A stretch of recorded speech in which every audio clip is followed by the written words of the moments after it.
My home, building dreams. Powered by North Brook Villas, Thoppilkadavu, Kollam. Rekha ma'am പറഞ്ഞിരുന്നു സ്മിത മാം ഒത്തിരി involve ചെയ്ത് പണിത ഒരു ഫ്ലാറ്റാണതെന്ന്. ഒരു ഇൻറ്റീരിയർ ഡിസൈനർ എന്ന നിലയിൽ മാം എന്തൊക്കെ കാര്യങ്ങളാണ് ശ്രദ്ധിച്ചിരുന്നത്? ഒരു ഇൻറ്റീരിയർ ഡിസൈൻ എന്ന് പറഞ്ഞാൽ ആദ്യം ക്ലയൻറ്റിനെ മനസ്സിലാക്കുക, അവരുടെ പേഴ്സണാലിറ്റി, അവരുടെ ലൈഫ് സ്റ്റൈൽ, അവരുടെ പേഴ്സണാലിറ്റി ആ ഒരു ഇൻറ്റീരിയറിലും റിഫ്ലക്റ്റ് ചെയ്യുക എന്നുള്ളതാണ് ശ്രദ്ധിക്കുന്നത്. കാരണം എന്താ വെച്ചാൽ അല്ലെങ്കിൽ എന്ത് പറ്റുമെന്ന് വെച്ചാൽ ഞാൻ ചെയ്യുന്ന എല്ലാ പ്രോജക്റ്റുകളും ഒരുപോലെ ഇരിക്കും. അപ്പോൾ അതില്ലാതിരിക്കാൻ വേണ്ടിയിട്ട് എനിക്കറിയായിരുന്നു രേഖയും അഖിലേഷും വേണ്ടിയിരുന്ന വളരെ യൂസർ ഫ്രണ്ട്ലി ആയിട്ടുള്ളൊരു വീടാണ്, വളരെ മിനിമലിസ്റ്റിക് ആയിട്ടുള്ളൊരു വീടാണ്, അധികം ക്ലട്ടർ ചെയ്യാൻ പാടില്ല. പിന്നെ അങ്ങനെ ഒരു ബിസി ലൈഫ് ലീഡ് ചെയ്യുന്ന ആൾക്കാരാണ് അവർ. അപ്പോൾ വളരെ വേഗം ക്ലീൻ ആക്കാനും ഒക്കെ പറ്റിയൊരു ഇൻറ്റീരിയർ എന്ന് പറഞ്ഞാൽ ഇപ്പോൾ ആ ഒരു മോഡേൺ, അധികം കാവിങ് ഇല്ല. ഫോർ എക്സാമ്പിൾ ഈ സ്റ്റെയർ കേസിൻ്റെ ഹാൻഡ് റെയിൽ തന്നെ നോക്കിക്കഴിഞ്ഞാൽ വളരെ ഇങ്ങനെ ഒരു ട്രാൻസ്പെറൻ്റ് ആയിട്ട് ഒന്നും ബ്ലോക്ക് ചെയ്യാതെ, കാവിങ് ഇല്ല. പിന്നെ അങ്ങനെ വളരെ കുറച്ച് വുഡ് യൂസ് ചെയ്തിട്ട് അധികവും പ്ലൈവുഡും വിനീറും ഉപയോഗിച്ചിട്ടുള്ള ഒരു യൂസർ ഫ്രണ്ട്ലി ആയിട്ടുള്ള ഒരു വീടാണ് ക്രിയേറ്റ് ചെയ്തിരിക്കുന്നത്. ഈ സ്റ്റോൺസ് ഒക്കെ സെലക്ട് ചെയ്തപ്പോൾ തന്നെ ഒട്ടും സ്ലിപ്പറി ആവരുത്, കുട്ടികൾക്ക് ഇപ്പോൾ ഓടി നടന്നാലും ഒട്ടും സ്ലിപ്പറി ആവാതെ. പിന്നെ കഴിവതും സ്പേസ് എങ്ങനെ യൂസ് ചെയ്യാന്നുള്ളതാണ്. ഇപ്പോൾ ഒരു അപ്പാർട്ട്മെൻ്റ് ആകുമ്പോൾ അതിൻ്റെ ഒരു ലിമിറ്റേഷൻസ് ഉണ്ട്. പക്ഷേ ഉള്ളിൽ ഞങ്ങൾ അവർക്ക് വേണ്ട റിക്വയർമെൻറ്റ്സ് ഒക്കെ ആഡ് ചെയ്തിട്ടാണ് ചെയ്തത്.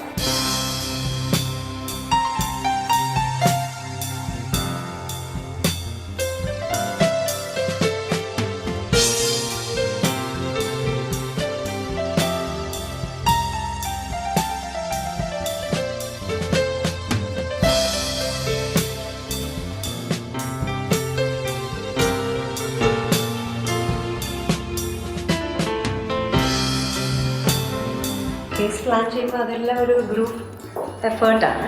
അതിൽ കൂടെ വർക്ക് ചെയ്യുന്ന ആർക്കിടെക്റ്റിൻ്റെയും ഫൈനാൻസ് കഴിഞ്ഞവരുടെയും ഇന്ത്യൻ ഡിസൈൻസിൻ്റെ ഒക്കെയും കൂടി ഒരു ജോയിൻ്റ് എഫേർട്ടാണ് വീടാക്കി തരുന്നത്. നമുക്ക് എന്തായാലും അവരൊന്ന് മീറ്റ് ചെയ്യാം അല്ലേ?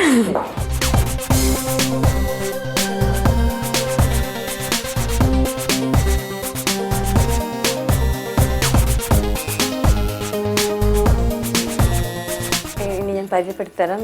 റസീന ആർക്കിടെക്റ്റാണ്, സ്പേസ് പ്ലാനിങ്ങിനും ലേ ഔട്ടൊക്കെ ചെയ്യുന്ന ആളാണ്. ഇത് സഗീർ, ഇൻറ്റീരിയർ ഡിസൈനറാണ്, ഫൈനാൻസ് കഴിഞ്ഞതാണ്. ഓൾമോസ്റ്റ് നമ്മൾ ഞാൻ കണ്ടിരിക്കുന്ന ഫ്ലാറ്റുകൾ കുറച്ച് കൺജസ്റ്റഡ് ആണ്. അപ്പോൾ ഇത് ഇത്രയും സ്പേഷ്യസ് ആവാൻ വേണ്ടി ഇതിൻ്റെ സ്ട്രക്ചറിൽ എന്തെങ്കിലും മാറ്റം വരുത്തിയിട്ടുണ്ടോ?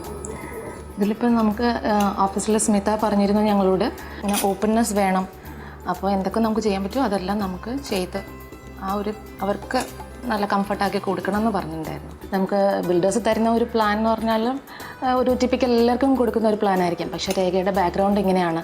അപ്പോൾ അവർക്ക് മാത്രമായിട്ടൊരു പൂജാ ഏരിയ വേണം എന്ന് പറഞ്ഞിട്ടുണ്ടായിരുന്നു. അവർക്ക് എല്ലാ ഫ്ലാറ്റിൽ നിന്നുള്ള വ്യത്യാസമായിട്ട് ഒരു പൗഡറും അവരുടെ വാഷ് ഏരിയ അവർക്ക് ഹൈഡ് ചെയ്ത് തന്നെ വേണം. അങ്ങനെ ഒക്കെ കുറച്ച് റിക്വയർമെൻറ്റ്സ് ഉണ്ടായിരുന്നു. അപ്പോൾ അതനുസരിച്ച് നമുക്ക് കൺസ്ട്രക്ഷൻ സ്റ്റേജിൽ തന്നെ ഈ ഒരു പ്ലാൻ കിട്ടി എന്നുള്ളതൊരു വലിയ ഗുണമാണ്. കാരണം ഒരുപാട് ഡിമോളിഷിംഗ് വർക്കൊന്നും വന്നിട്ടില്ല, പൊളിക്കേണ്ട ആവശ്യമൊന്നും വളരെ കുറച്ചേ വന്നിട്ടുള്ളൂ. പൂജ ഏരിയയ്ക്ക് വേണ്ടിയിട്ട് ഇപ്പോൾ എന്താ ചെയ്തെന്ന് വെച്ചിട്ടുണ്ടെങ്കിൽ സ്റ്റേ കേസ് കയറി വരുന്ന ഒരു ഏരിയ ഡബിൾ ഹൈറ്റ് ആയിരുന്നു.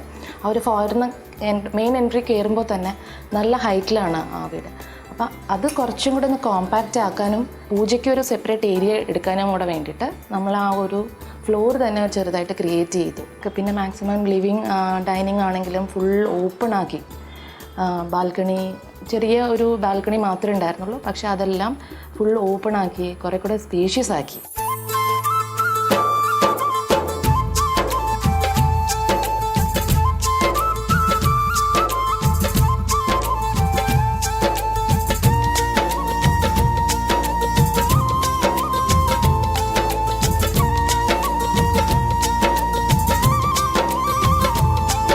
ഇപ്പോൾ നമുക്ക് കിട്ടുന്ന പ്ലാനിന് വെച്ചാൽ തന്നെ നമുക്ക് ഈ ഒരു പില്ലറിൻ്റെ എൻഡ് വരെ ഉള്ളൂ ബിൽഡേഴ്സ് തരുന്ന പ്ലാൻ. പിന്നെ നമ്മൾ അതിൽ റീവർക്ക് ചെയ്ത് മാക്സിമം ആ എൻഡ് വരെ നമ്മൾ എടുത്തിട്ട് ഗ്ലാസ് ഇട്ടു. അപ്പോൾ ഈ റൂം സൈസ് തന്നെ വലുതായി. ആ ബെഡ്റൂം ആണെങ്കിലും ബെഡ്റൂമിൻ്റെ ഇപ്പോൾ കാണുന്ന അത്രയും റൂം സൈസ് ഇല്ല. നമ്മൾ ആ ബാൽക്കണിയിലേക്കും കൂടെ ഷെയ്ഡ് വരെ എക്സ്റ്റെൻഡ് ചെയ്ത് ഗ്ലാസ് ഇട്ട് ഫുൾ കർട്ടൻ ചെയ്തിട്ടാണ് ആ റൂം അത്രയും വലുതായിട്ട് ഫീൽ ചെയ്യുന്നത്.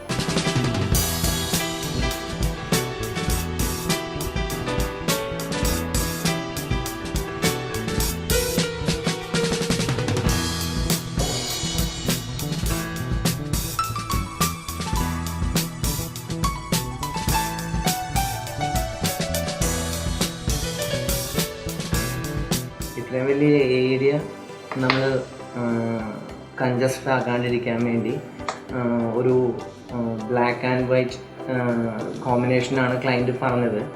പക്ഷേ വുഡെല്ലാം നമ്മൾ അതിനോട് മെർജ് ചെയ്ത് ചെയ്യുന്ന കാരണം ഒരു black and white brown concept, ആ ഒരു കളർ കോൺസെപ്റ്റും ഡിസൈനുമാണ് നമ്മൾ ഇതിൽ കൊണ്ടുവന്നിരിക്കുന്നത്. വുഡൻ ഫ്ലോർ, പിന്നെ വാൾ പേപ്പർ, പെയിൻറ്റിങ്സ്, പിന്നെ അതിനോട് മാച്ച് ചെയ്ത് തന്നെ ക്ലാഡിങ്, അങ്ങനെ ഒരു കളർ നമ്മൾ വിട്ടു പോകാണ്ട് അതൊരു യൂണിഫോമിറ്റി ആയിട്ട്, ഇപ്പം ഫേർണിച്ചർ ആണെങ്കിലും ആ ഒരു കളർ ഇങ്ങനെ മെർജ് ചെയ്ത് കൊണ്ടുവന്നിട്ടുണ്ട്. പിന്നെ ഡിഫറെൻ്റ് ആയിട്ടുള്ളതെന്ന് വെച്ച് കഴിഞ്ഞാൽ അത് കളറിൽ നമ്മൾ കിഡ്സ് റൂം മാത്രമേ നമ്മൾ ഡിഫറെൻറ്റ് കളർ, എന്താണെന്ന് വെച്ച് കഴിഞ്ഞാൽ കിഡ്സിന് കുറച്ച് കളർ ആവശ്യമുണ്ടോ, നമ്മളെ ഏജിൽ നമ്മളെല്ലാം അഡ്ജസ്റ്റ് ചെയ്ത് പോകും. കിഡ്സ് ആകുമ്പോൾ കുറച്ച് കളർഫുള്ളായിരിക്കണം, അവരുടേതായിട്ടുള്ള ഒരു ഫാൻറ്റസി എന്നുള്ള രീതിയിലാണ് നമ്മൾ ചെയ്തിരിക്കുന്നത്.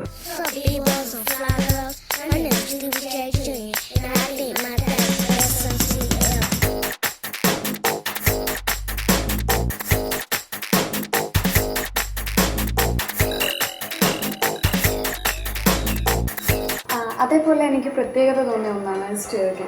അത് എന്തോ ഒറിജിനൽ കല്ലാണ്, സ്റ്റോണാണ്, ഒറിജിനൽ സ്റ്റോണാണ് യൂസ് ചെയ്തിരിക്കുന്നത്.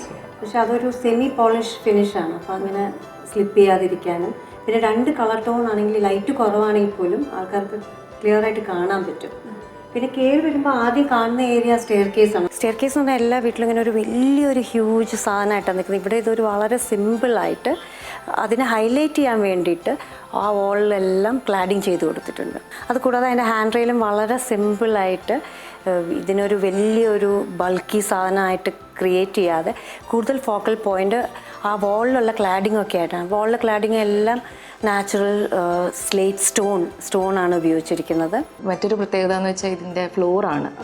ഈ വുഡൻ ഫ്ലോർ കൊടുത്തിട്ടുണ്ട് പാർഷ്യലി, പക്ഷേ വുഡൻ ഫ്ലോർ എന്ന് പറഞ്ഞാൽ അതിൻ്റെ റിച്ച്നെസ് ഫീൽ ചെയ്യും അതിന്. പക്ഷേ ഈ ബിൽഡേഴ്സിൻ്റെ ടൈല് തന്നെ ഒരു 2 ഫീറ്റ് 1 ടൈലിനെ ചുറ്റും ബോർഡറാക്കി നമ്മൾ നിർത്തിയിട്ടുണ്ട്. ഒരു കാര്യം എന്നുള്ള ആ വുഡൻ ഫ്ലോറിൻ്റെ എക്സ്പെൻസ് കുറയ്ക്കാം. ലിവിങ് റൂം അങ്ങ് ഗ്ലാസ് എക്സ്റ്റെൻഡ് ചെയ്തു എന്ന് പറഞ്ഞു. മേ ബി അവിടുന്ന് വെള്ളത്തിൻ്റെ ഒരു ഇത് വരാൻ, ഓവർഫ്ലോ വരാൻ ഒരു ചാൻസ് ഉണ്ട്. അപ്പോൾ വുഡൻ ഫ്ലോർ ആണെങ്കിൽ പെട്ടെന്ന് ചിലപ്പം ചീത്തയാവാൻ ചാൻസ് ഉണ്ട്. സോ നമ്മൾ ആ ഒരു ബോർഡർ ടൈലും കൂടെ അതിലൂടെ പ്രൊവൈഡ് ചെയ്തിട്ടുണ്ട്.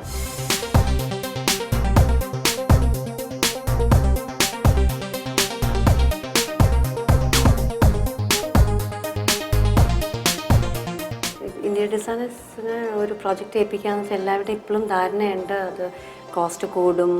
ഇപ്പം ഞങ്ങളുടെ ഈ ഒരു പ്രോജക്റ്റിൽ ഞങ്ങൾ കഴിവതും user friendly material, cost effective material, കൂടാതെ എങ്ങനെ ഇലക്ട്രിക്കൽ കൺസപ്ഷൻ കുറയ്ക്കാം അതിന് പറ്റിയ, ഇപ്പം നോക്കുകയാണെങ്കിൽ ലാമ്പുകൾ മിക്കതും LED, അങ്ങനെ ഇപ്പോൾ AC തന്നെ പോവുകയാണെങ്കിൽ കഴിവതും 5 സ്റ്റാർ റേറ്റിംഗ്, അപ്പോൾ അത്രയും ഇലക്ട്രിക്കൽ കൺസപ്ഷൻ കുറയ്ക്കാം. അപ്പോൾ അങ്ങനെ ഉള്ളൊരു മെറ്റീരിയൽ അതിൻ്റെ ഒരു അവയർനെസ് ഞങ്ങൾ കൊടുക്കുന്നുണ്ട്. അതിൻ്റെ യൂസേജ് അത് എങ്ങനെ ഡിസൈനിൽ ചേർക്കാം. ഒരു റൂമിൽ കയറി കഴിഞ്ഞാൽ ഇപ്പോൾ ഈ ഒരു ഡൈനിങ്ങിൽ വന്നു കഴിഞ്ഞാൽ ആൾക്കാരുടെ ഫോക്കസ് മുഴുവൻ ഈ ഒരു പെയിൻറ്റിങ്ങിലായിരിക്കും. അപ്പോൾ ഒരു ഫോക്കൽ പോയിൻ്റ് എന്ന് പറയുന്നതൊന്ന് ഇത് ഒരു പെർട്ടിക്കുലർ ഓബ്ജക്റ്റിൽ കൊടുത്തിട്ടാണ് ചെയ്തിരിക്കുന്നത്. അതാണ് ആ മിനിമലിസം എന്ന് പറയുന്നതിലും അതാണ്. അതായത് നമ്മളൊരു ഇൻറ്റീരിയറിൽ കയറി കഴിഞ്ഞാൽ നമ്മുടെ കണ്ണ് അവിടെ ഇവിടെയായിട്ട് വാണ്ടർ ചെയ്യരുത്. നമ്മളൊരു ഓബ്ജക്റ്റിൽ തന്നെ കാണിക്കുക, അതിനെ അപ്രീഷിയേറ്റ് ചെയ്യുക, അങ്ങനെയാണ് വേണ്ടത്. ഈ ക്ലയൻറ്റിൻ്റെ ലൈഫ് അവരുടെ ഇഷ്ടത്തിനനുസരിച്ച് ഈസിയാക്കി കൊടുക്കുക, അവരുടെ കംഫർട്ട് വരിക അതിൽ. അതാണ് നമ്മൾ ഈ ഒരു അപ്പാർട്ട്മെൻറ്റ് ചെയ്തതിൽ നമ്മൾ വിചാരിക്കുന്നത്. ശരിക്കും ഈ ഒരു ഫ്ലാറ്റിൽ കയറിയപ്പോൾ ഒരു വീട്ടിൽ കയറിയ ഒരു ഫീലിങ്സ് ആയിരുന്നു. ഈ ഒരു ഫ്ലാറ്റ്, ഈ ഒരു വീടിൻ്റെ ഈ ഒരു സ്റ്റൈൽ എത്തിക്കാൻ വേണ്ടി നമ്മൾ കഷ്ടപ്പെട്ട ഫുഡിനെ കുറിച്ചും, പിന്നെ ഇതിൻ്റെ കളർ പാറ്റേണിനെ കുറിച്ചും, ഇതിൻ്റെ പ്രോപ്പർട്ടീസിനെ കുറിച്ചും, ഇത് എത്രത്തോളം സ്പേഷ്യസ് ആക്കാൻ പറ്റുമെന്നെല്ലാം നിങ്ങൾ ഒത്തിരി നേരം ഞങ്ങൾക്ക് സംസാരിച്ചു. ഒരുപാട് കാര്യങ്ങൾ ഞങ്ങൾ പറഞ്ഞു തന്നു. അതിനെല്ലാം താങ്ക് യു സോ മച്ച്. മുമ്പിൽ ആരും ഇല്ല, അല്ലെങ്കിൽ ഗ്ലാസ് വളച്ചതാരും കണ്ടിട്ടില്ല എന്ന് പറയുമ്പോൾ ഗ്ലാസ് ബെൻഡഡ് ഗ്ലാസ് എന്ന് പറയുന്ന സാധനം ആരും കാണാത്തിടത്തോളം കാലം ഞാൻ പറയുന്നത് എന്തോ ഒരു നടക്കാത്ത കാര്യം. My home, building dreams. Powered by North Brook Villas, Thoppilkadavu, Kollam.